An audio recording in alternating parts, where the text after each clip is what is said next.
transparency is obviously a good thing, and it means that both plan sponsors who are selecting these products and these funds need this information, but also the end user, the employee, the participant in the retirement plan needs this information as well in order to make the most prudent investment decision for he or she. Right, and I think particularly for individual investors who are working, say, with their financial planners or their financial advisors to manage their retirement savings portfolio, this change enables that question to come up.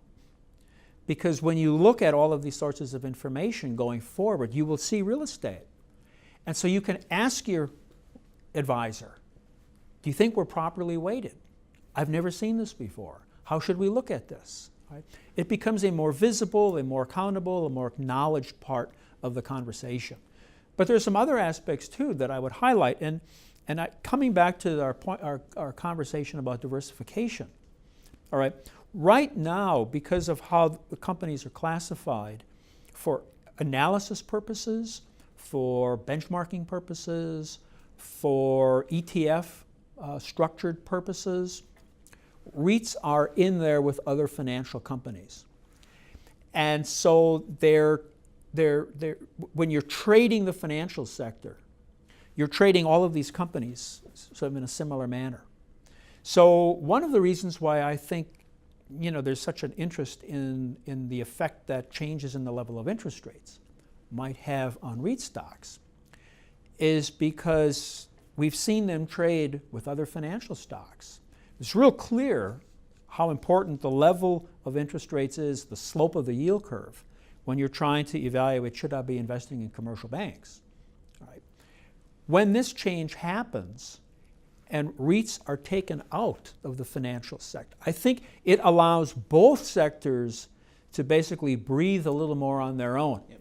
And for investors to evaluate, price, and trade securities in the financial sector a little more on the basis of the factors that drive banks and insurance companies.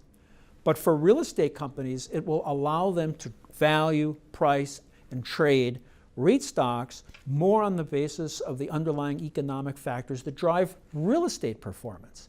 And so the two are disentangled, and the trading of both is not sort of contaminating each other.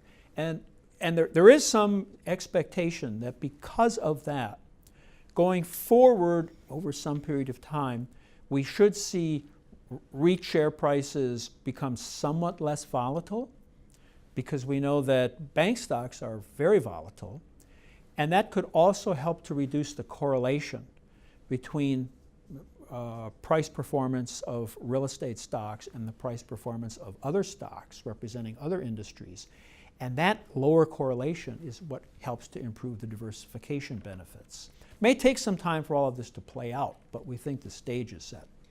And Michael, I may have missed it. I apologize. When's the effective date of this classification? Is that the effective date is close of business August 31st of this year? Of this year. So it'll be in a few months.